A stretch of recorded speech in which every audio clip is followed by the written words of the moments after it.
Being able to really help people traverse through their pain and seeing them go from trauma to triumph. Oh my, it's very difficult. I mean, nationwide, there is a shortage of behavioral health providers just nationally. And then that number becomes even more, that number decreases even more when you're talking about African American providers. I think we're like maybe 2%, nationwide. And so, I find that a lot of patients will ask specifically for an African American provider.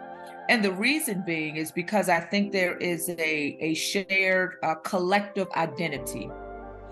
Although some of us may come from different regions of the country, different backgrounds, we do share a collective consciousness, the collective consciousness of facing racial discrimination, sexual discrimination.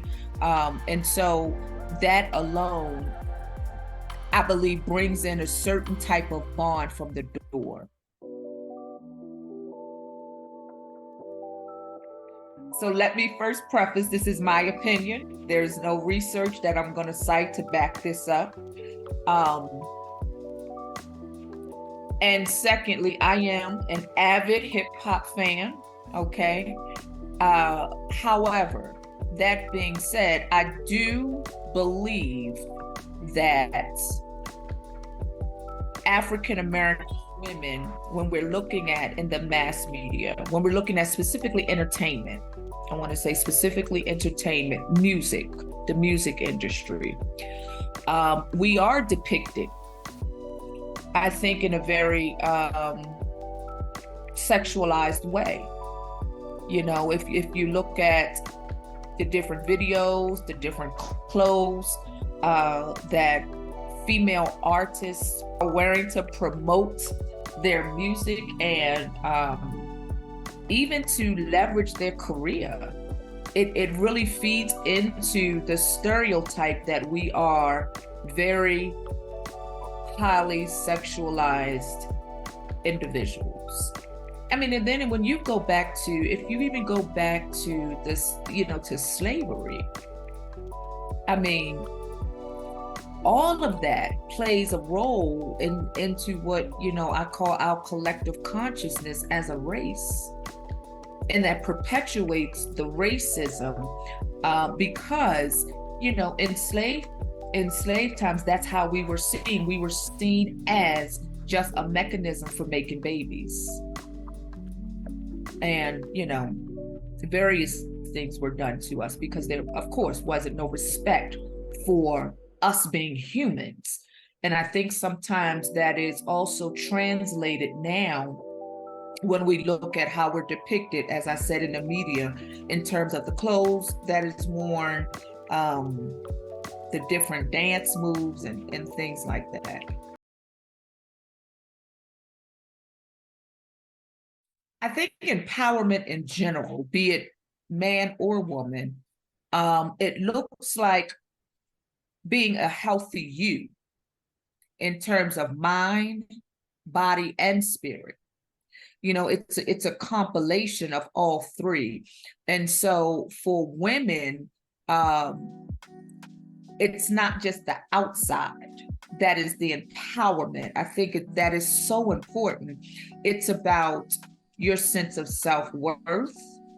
And again, your sense of self-efficacy, the self-efficacy in terms of I am and I can do this, whatever this is.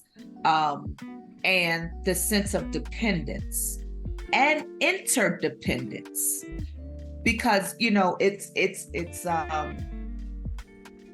I would say that it's praised, even in our culture, to be dependent, but it's also a very strong attribute to be interdependent, because we cannot live without one another, right? I mean, even if you look at our ecosystem, we need animals, we need one another.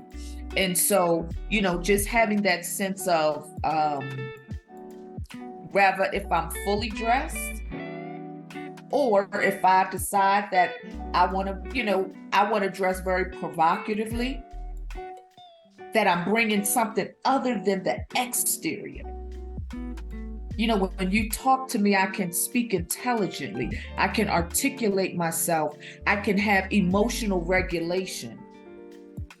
And oftentimes that's why, I think we get the stereotype of being an angry Black woman, although we may not be angry when we're speaking, but it's the tone in which we speak. It's the nonverbal behaviors that are miscommunicated. And so it's incumbent upon us to have that self-awareness of, our verbal and nonverbal behavior. And so empowerment encompasses all of that, versus just being able to twerk, which ain't nothing wrong with twerking. But, even in twerking, I'm gonna need you to be able to do something else. Be a businesswoman. How are you going to make that work? What is your return on investment for what you're doing?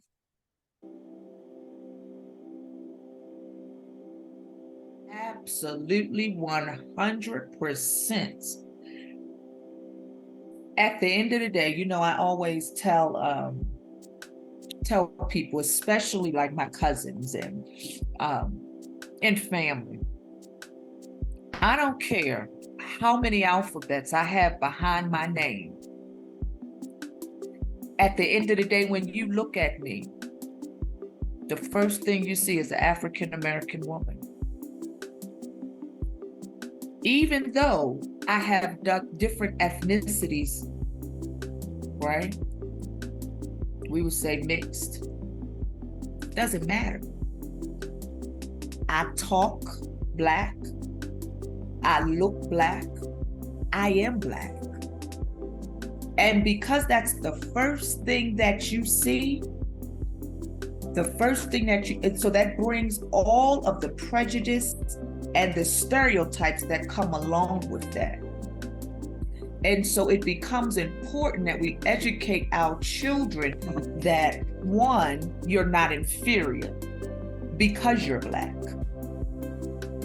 And two, it becomes important, especially for our African-American men, to know how to interact with law enforcement. My husband is also a psychologist, but before becoming a psychologist, he was a law enforcement officer. He was a police officer.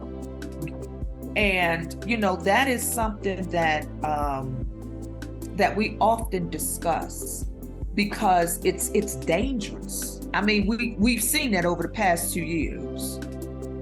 And so when, it's important to let our children know there is a certain manner in which you need to interact with certain people, specifically law enforcement, because they're already coming with a prejudice. We all have prejudice, but they're coming with a certain mindset. And either you're going to reinforce it or you're going to diffuse the situation by your actions. I would say 7 to 9 years old, because you want to definitely look at where they are cognitively and their ability to understand the difference. I've been around children that understand the difference as young as 5. So it's really knowing your child and knowing when they're able to process what you're saying. Because depending on the age that the child is going to depend on how much you say and how you say it. The way that I would talk to a 12-year-old is not how I would talk to a 5-year-old. But I still want to convey the same message of knowing how we conduct ourselves.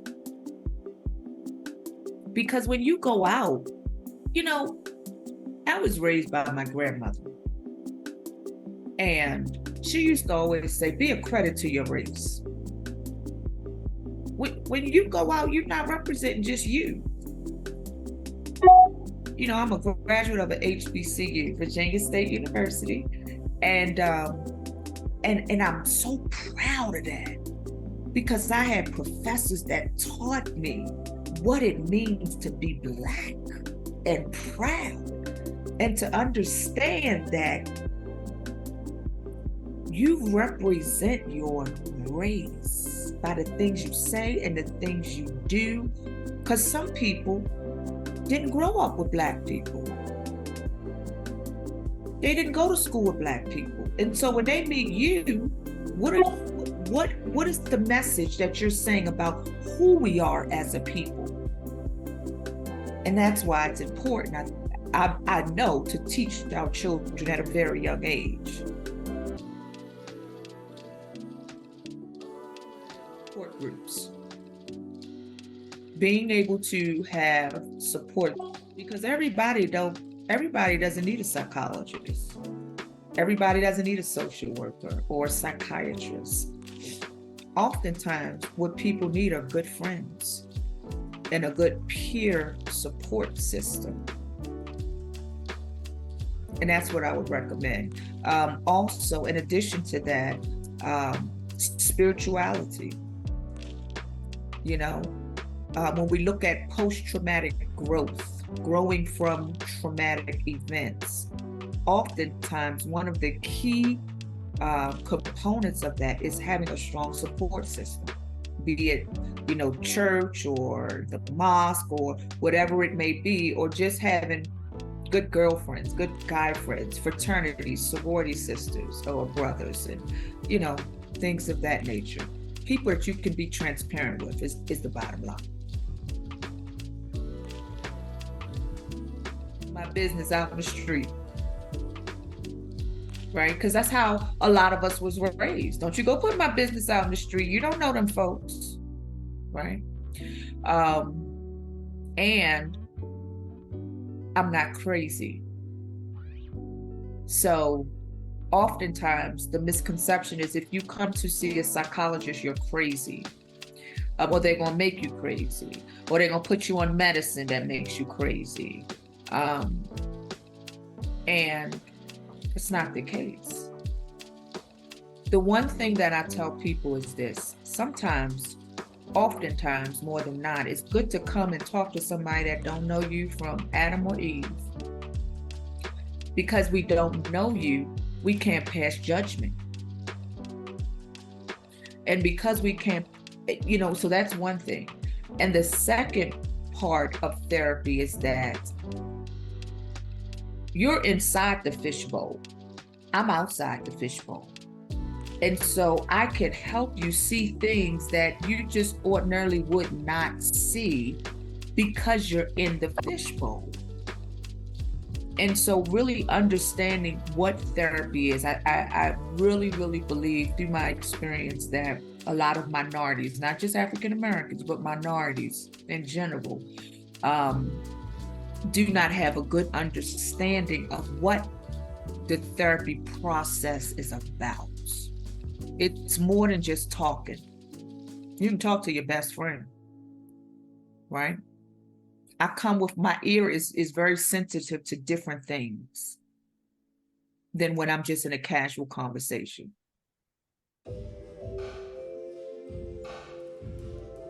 I'm so proud of that book because I had the opportunity to do this anthology with some really powerful women. And the common thread amongst all of us was this. And this is what I talk about in my chapter, essentially, that you will win if you don't quit. I don't care if you're Black, white, Puerto Rican, or Haitian. You're going to go through something in life. You're going to be met with some sort of adversity. Some adversities may shake you to your core, where you don't even know who you are anymore. And this book has been designed to let women know that no matter what adversity you face, you can make it. We're living testimonies of that. You can find a copy of the book. You can actually contact me. So my Facebook is Shamecca Scott. My business is Mindset. That's also on Facebook, Mindset LLC. And my TikTok is at Shamecca Scott 1. And my TikTok is Zeta Doc 97. And so you can reach out to me through any one of those platforms and get a book. I want to thank everyone for listening, and please don't hesitate to contact me at mindsetllc.com. Hopefully this has been very helpful.